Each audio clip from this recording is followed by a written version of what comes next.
Livy, Book 33, 29. The assassination provoked venomous hatred of the Romans amongst all Thebans and Boeotians. They believed that, as a leader of their people, Zeuxippus could not have embarked on such a crime without consultation with the Roman commander.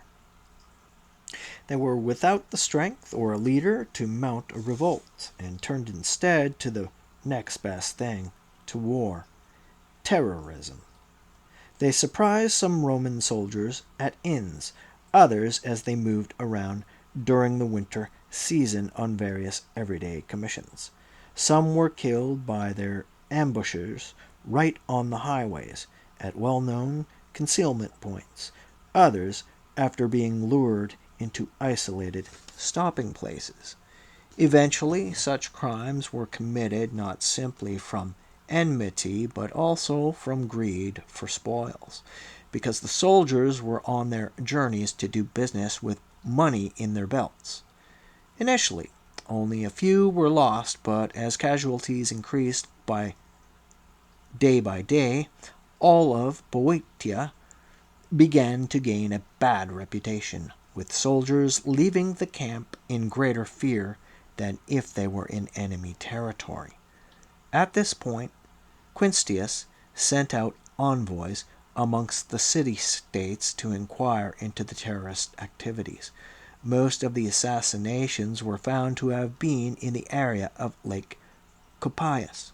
Here, corpses with rocks or amphoras attached to them to draw them into the depths with their weight were pulled out of the slime and dragged from the marsh, and many crimes, it was discovered, had been perpetrated at Acrophea and Coronia. At first, Quinctius issued orders for the guilty parties to be handed over to him, and for the Boeotians to pay him 500 talents for the 500 soldiers that had been murdered. Neither instruction was acted upon. The states merely offered the verbal excuse that nothing that had taken place had official sanction. Quinctius therefore sent envoys to Athens and Achaea to call upon his allies to witness the fact that the war he was going to fight with the Boeotians was a just and righteous one. He then ordered Appius Claudius to make for Acrophea with part of his forces, while he personally besieged Coronia with the rest, having first laid waste the farmlands on the route taken by the two separate columns from Elatia. Taken aback by this catastrophic turn of events, and with panic and flight everywhere in evidence, the Boeotians dispatched ambassadors. These were being refused admission to the camp when the Achaeans and Athenians arrived. The intercession of the Achaeans carried more weight because these had already taken the decision to fight alongside the Romans in the event of their failing to secure a peace for the Boeotians. And it was thanks to the Achaeans that the Boeotians were given the chance to meet and speak to the Roman commander. They were ordered to hand over the guilty men and pay the sum of 30 talents as a fine, after which they were granted peace and the siege was raised. 30. A few days later, the 10 commissioners arrived from Rome, and on their advice Philip was granted peace on the following terms. All Greek city-states in Europe and Asia alike were to have their independence and their own laws. In the case of those states which had been under Philip's control, Philip was to withdraw his garrisons from them, and, before the period of the Isthmian Games, hand them over to the Romans, unoccupied by his forces. Philip was also to withdraw his garrisons from the following cities in Asia: Eromus, Pedaza, Bargelii, Iasus, Marina, Abydos, Thassos, and Perinthus, since their freedom was also desired. As for the freedom of the people of Cius, Quinctius was to write to Prusias, king of the Bithynia, to communicate the decision of the Senate and the 10 commissioners. Philip was to return prisoners of war and deserters to the Romans, and surrender all his decked ships, except for 5 and a single royal galley of almost unmaneuverable proportions, propelled by 16 banks of oars. He was to keep no more than 5,000 soldiers and not a single elephant. He was not to wage war outside the confines of Macedonia without the authorization of the Senate. He was to give the Roman people 1,000 talents, half immediately and half in installments over 10 years. Valerius Antius records that the king was subjected to an annual tribute of 4,000 pounds of silver for 10 years. Claudius, that it was 4,200 pounds over 30 years, plus 20,000 payable immediately. Claudius also mentions a clause expressly forbidding him to go to war with Eumenes, son of Attalus, the new king of Pergamon at that time. Hostages were taken, including Philip's son Demetrius, to ensure implementation of these conditions. Valerius Antius adds that Attalus was, in his absence, given the island of Aegina and Philip's elephants. The Rhodians were awarded Stratonacia and other cities in Caria that Philip had held, and the Athenians were given the islands of Lemnos, Imbros, Delos, and Skyros. 31. This peace treaty met with the approval of all the city-states of Greece, apart from the Aetolians, who secretly grumbled and criticized the decision of the 10 commissioners as being nothing more than words, a fraud giving only the illusion of independence. Why, they asked, were some cities being passed over to the Romans without being specified by name, when others were actually named and told to accept their independence without being handed over in this way?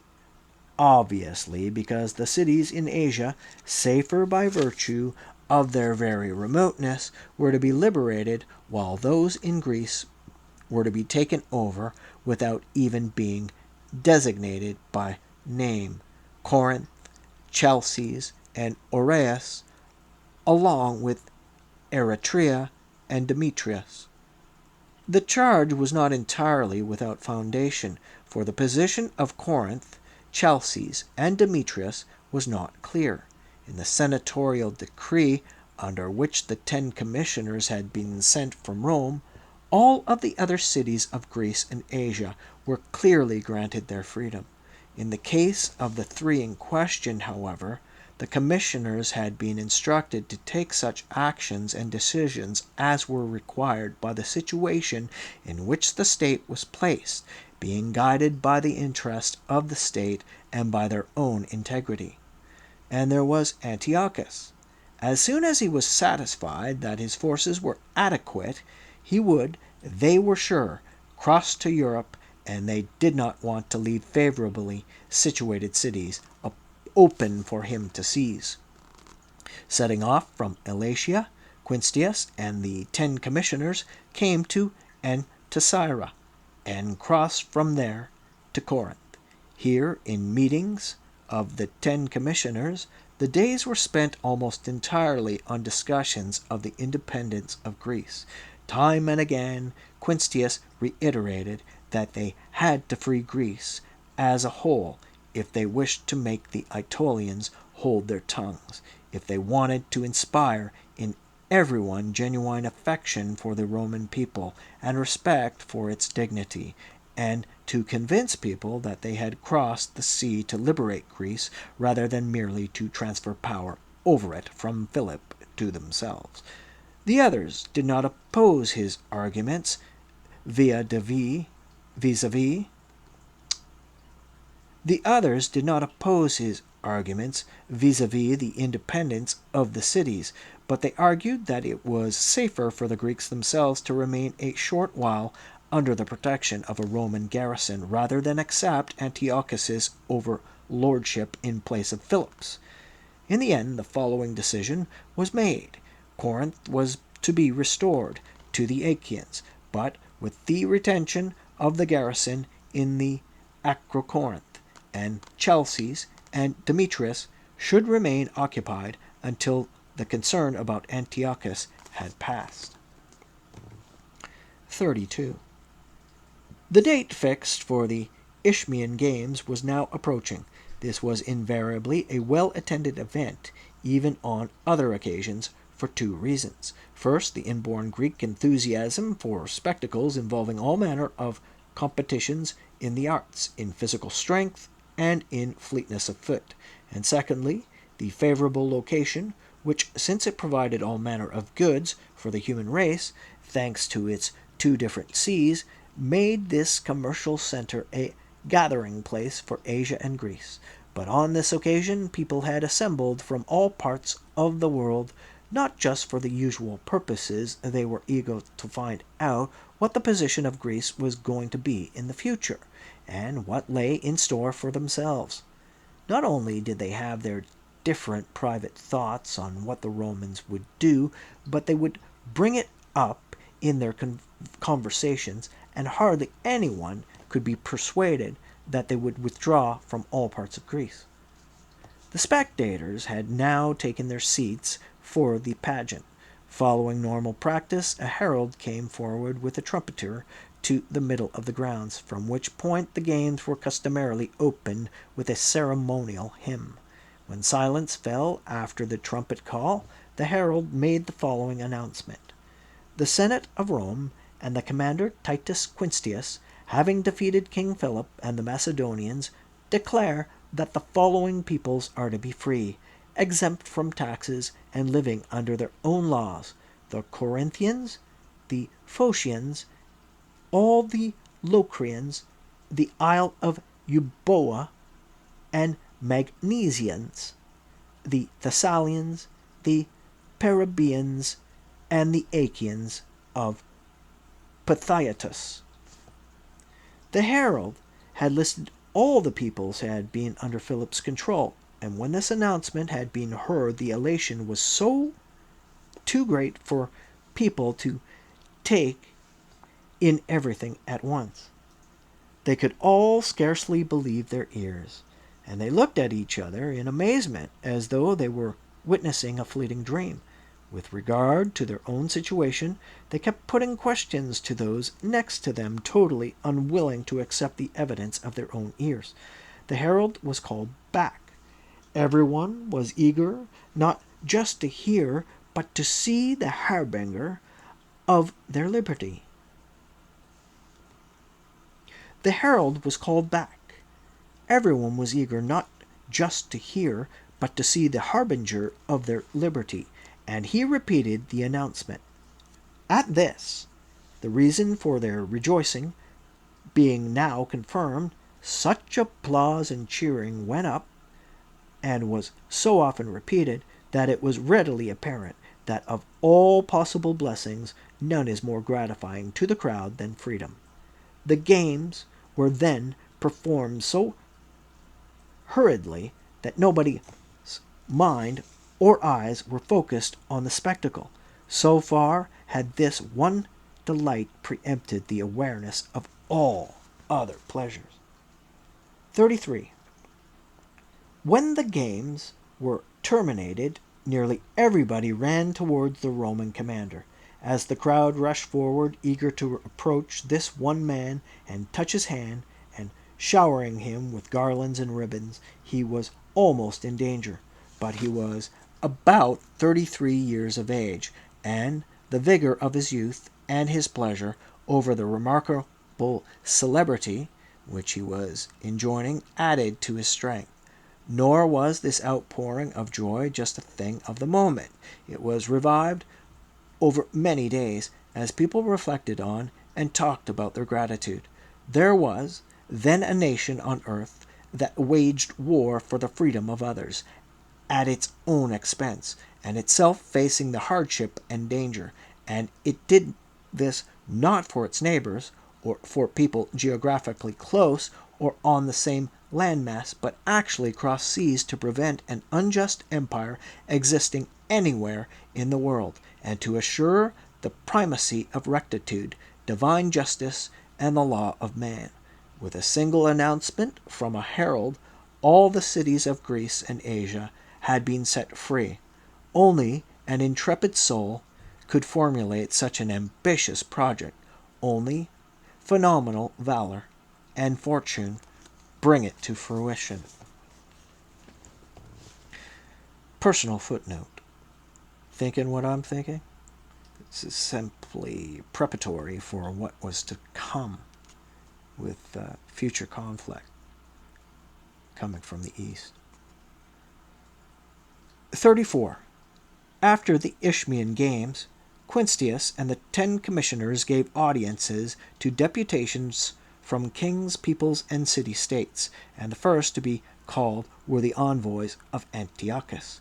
They made more or less the same declarations as they had at Rome, mere verbiage with no substance to inspire confidence. But this time there was nothing unclear about the response they were given, as there had been earlier when the situation was fluid and Philip's position still intact.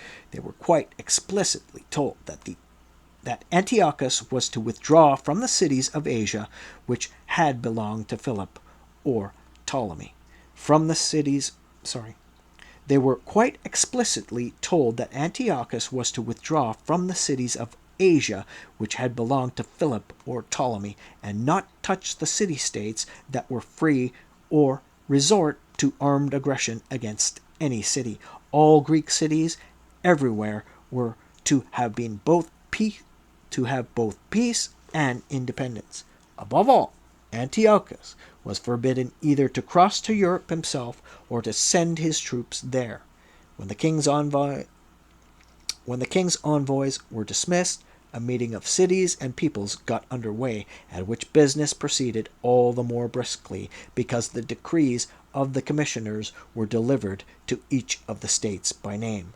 The Oresti, a people of Macedonia, had their autonomy restored for having been the first to defect from the king.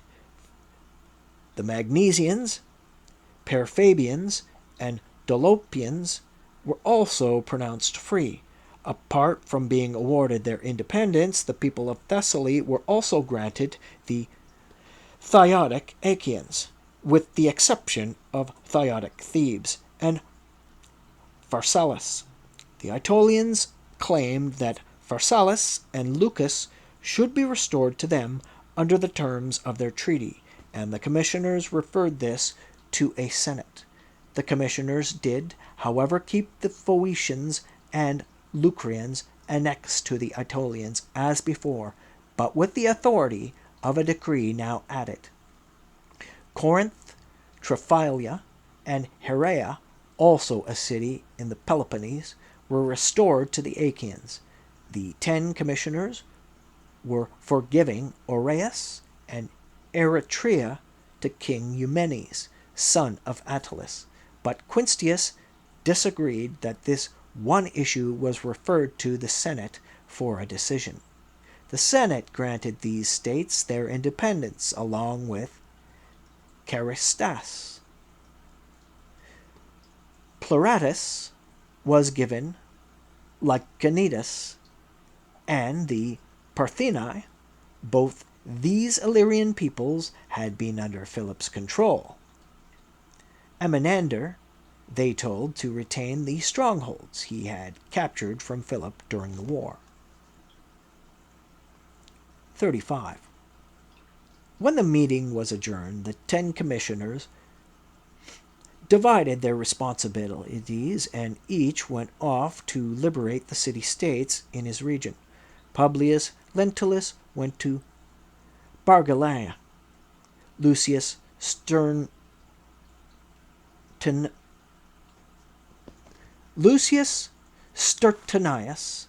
to Hephaestia, Theos and the cities of Thrace, Publius Villius and Lucius Terentius to Antiochus, and Gnaeus Cornelius to Philip. After delivering to the king the instructions he had been given on the less important matters, Cornelius asked Philip if he could bear to listen to advice that was not just serviceable, but truly to his advantage. The king replied that he would even demonstrate his gratitude if the Roman furnished any advice to improve his position. Cornelius then strongly urged him, since he had now gained his peace accord, to send a deputation to Rome to ask for an alliance and a treaty of friendship.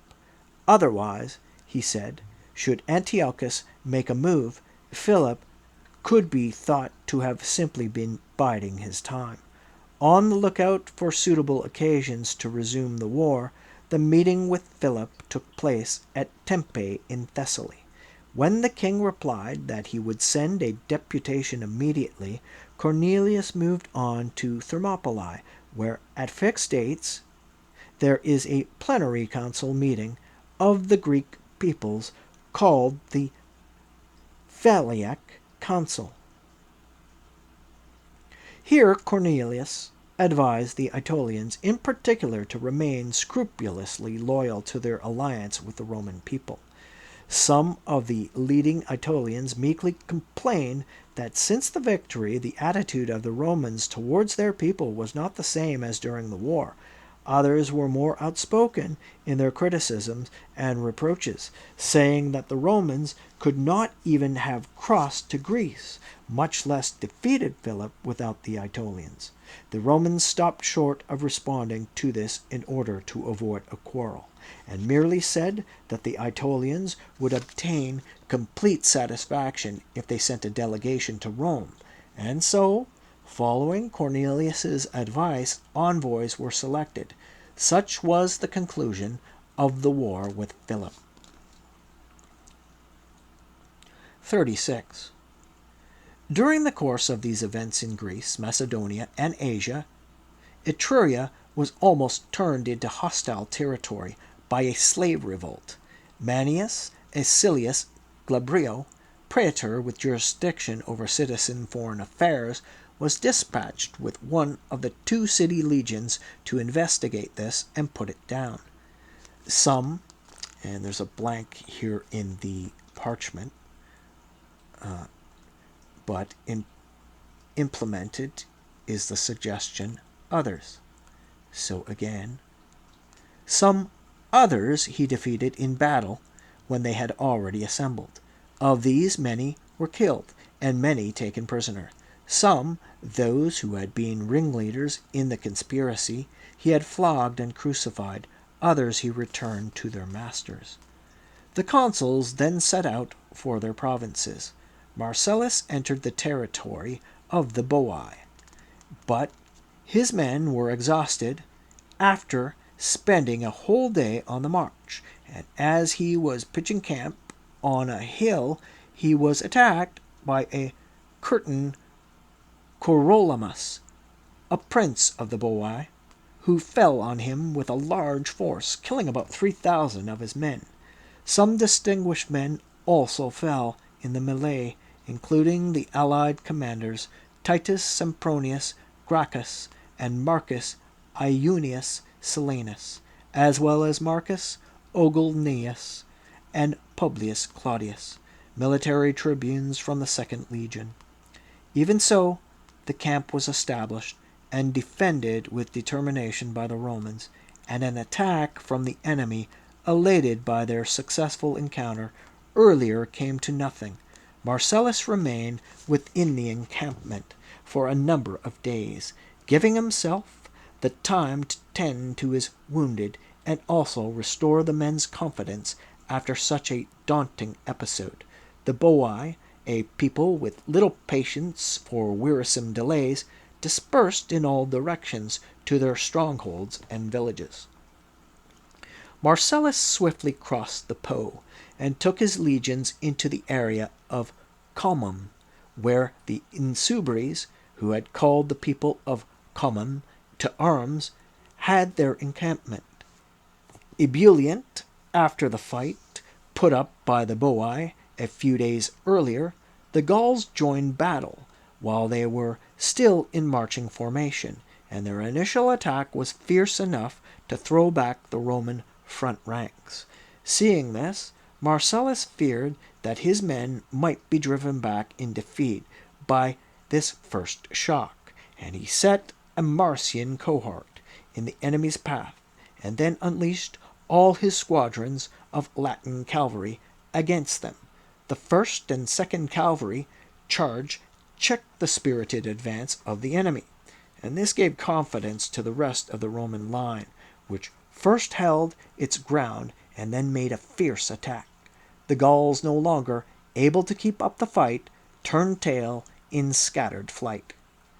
In the battle, according to Valerius Antius' account, more than 40,000 men lost their lives and 87 military standards were captured, along with 732 wagons and many gold necklaces, including a very heavy one which Claudius states was placed in the temple on the Capitoline as a gift to Jupiter.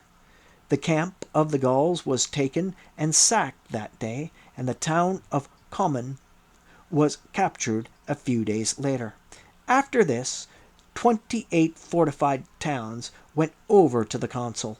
A matter of dispute amongst historians is whether the consul led his army in the first place against the Boii or against the Insubres, whether by the successful engagement he obliterated the memory of the earlier reverie, or whether the victory gained at Comum was then sullied by defeat among the Boii. 37. Soon after these operations of varied success, the other consul, Lucius Furius Porporeo, came against the Boii through the tribus Sapenia.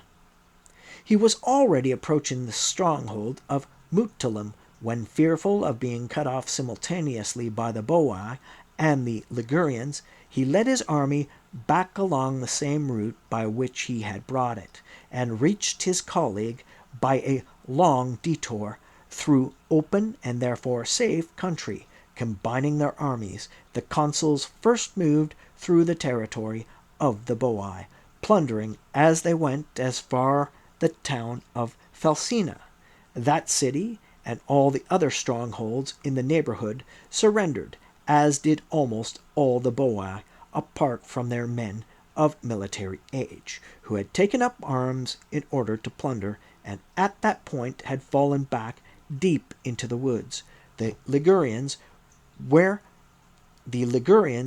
the army's next objective. The Boii now followed the Roman columns, taking pathways hidden from view, with the idea of making a surprise attack. The columns would be carelessly organized, they assumed, because they themselves would be thought to be a long way off. Failing to overtake the Romans, they suddenly crossed the Po in boats and conducted raids on the Levi and Libui. As they were returning along the borders of Ligurian territory, carrying their spoils from the fields, they ran into the Roman column. The battle then ensued was more spirited and ferocious than if the two sides had been prepared for the confrontation, with time and place for the engagement arranged. Here the potency of anger as a stimulant to courage was made apparent, for the Romans craved bloodshed more than victory, and fought so aggressively that they scarcely left the enemy a survivor to report the debacle. When the consul's dispatch reached Rome, a 3-day period of public prayer was decreed in thanks to their success. Shortly afterwards, the consul, Marcellus, arrived in Rome and was awarded a triumph by a large majority in the Senate. During his term in office, Marcellus celebrated a triumph over the Insubres and Comences, but left to his colleague the prospect of a triumph over the Boii, for he had personally suffered defeat against that people, but gained victory cooperating with his colleague. Large quantities of enemy spoils and many military standards were carried along on captured wagons. In the procession, 320,000 pieces of bronze were transported, and 234,000 pieces of silver stamped with the biga. Infantrymen were granted 80 bronze asses apiece, cavalrymen and centurions 3 times that amount. 38. In that same year, Antiochus, after spending the winter at Ephesus, attempted to bring all the states of Asia under his control, as they had been before. He could see that apart from Smyrna and Lampsacus, they would all readily accept the yoke, either because of their location in the plains or through lack of confidence in their fortifications, weaponry, and fighting men. Smyrna and Lampsacus, however, were laying claim to their independence, and if their demands were met, there was a risk of other cities in Aeolus and Ionia following the lead of Smyrna, and others in the Hellespont following Lampsacus. Antiochus therefore sent a force directly from Ephesus to besiege Smyrna, and he also instructed his troops in Abydos to leave a small garrison in place and advance to attack Lampsacus.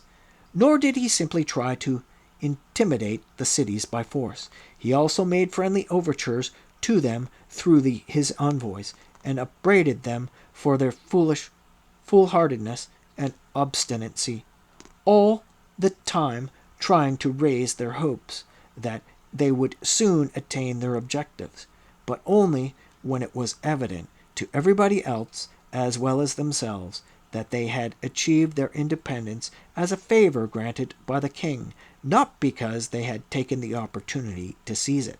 Their response to this was that Antiochus should be neither surprised nor angry if they could not calmly accept their hopes of freedom being postponed. At the beginning of spring, Antiochus himself set off from Ephesus with his fleet and made for the Hellespont, giving orders for his land forces to be taken across from Abydos to the Chersonese.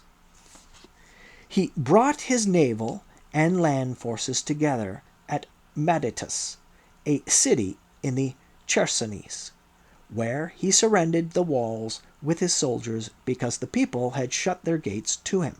He was already moving up his siege engines when the town capitulated. Fear of similar treatment prompted the inhabitants of Cestus and other cities of the Chersonese to surrender. From there, Antiochus came to Lysimachia with all his naval and land forces together. Finding the place deserted and almost completely in ruins, it had been captured, looted, and burned by the Thracians a few years earlier.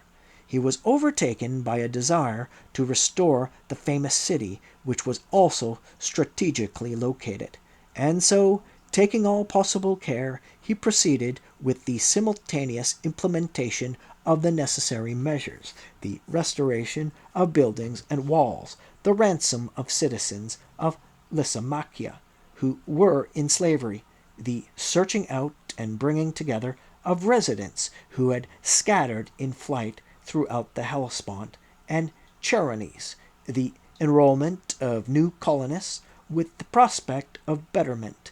In fact, everything that could be done to repopulate the city. At the same time, to remove the threat of the Thracians, he personally set off with half his land forces to plunder the closest regions of Thrace, leaving the other half and all his naval crews to work on the rebuilding of the city. 39. Lucius Cornelius had been sent by the Senate to settle the differences between Antiochus and Ptolemy, and about this time he halted at Selymbria. Meanwhile, certain members of the 10-man commission made for Lysimachia, Publius Lentulus coming from Bargalae, and Publius Villius and Lucius Terentius coming from Thasos. Lucius Cornelius also arrived from Selymbria, and a few days later Antiochus came from Thrace. Antiochus's first meeting with the commissioners and the reception that followed it were cordial and sociable, but when discussion began of the commissioners' assignments and the current situation in Asia, tempers flared. The Romans made no secret of the Senate's displeasure with all of Antiochus's activities from the point when he set sail from Syria, and they opined that all the states formerly under Ptolemy's control should by rights be restored to him. Then, they said, there were the cities which had belonged to Philip, and which Antiochus had filched from him by a stroke of opportunism when Philip's attention was distracted by his war with Rome. It was quite unacceptable that the Romans should have experienced such perils and hardships over all those years, only to see Antiochus reaping the profits of the war. Even if the Romans could overlook this arrival in Asia as being of no concern to them, there was the fact of his now having also crossed to Europe with all his naval and land forces. How far did that fall short of an open declaration of war on Rome? Of course, Antiochus would deny this even if he should sail to Italy, but the Romans were not going to wait for him to have the capability to do that. 40. In reply, Antiochus said he was amazed that the Romans were making such a thorough investigation into what Antiochus ought to have done, or how far he should have advanced on land and on sea. He was surprised, he said, at their failure to see that Asia was none of their business, and that they should no more be inquiring into the activities of Antiochus in Asia than Antiochus should be into the activities of the Roman people in Italy. As for Ptolemy, he continued, the Romans protested that city-states had been taken from him, but Antiochus actually had an alliance with him, and, moreover, was taking measures for that to be strengthened by family ties in a little while. He had not, in fact, sought to profit from Philip's misfortunes, and it was not to challenge the Romans that he had crossed into Europe. Rather, he thought that he had authority over all the lands that formerly constituted the kingdom of Lysimachus, for when the latter was defeated, all his possessions passed into the hands of Seleucus by the rules of war. When his ancestors had been preoccupied with concerns elsewhere, some of these lands had been taken over first by Ptolemy and then by Philip, from a simple wish to appropriate another's possessions. Who could doubt that the Chersonese and the closest parts of Thrace in the neighborhood of Lysimachia had belonged to Lysimachus? It was to re-establish his former authority over these that he had come, and also to refound Lysimachia, which had been destroyed by a Thracian attack, so that his son Seleucus might have it as the seat of his government.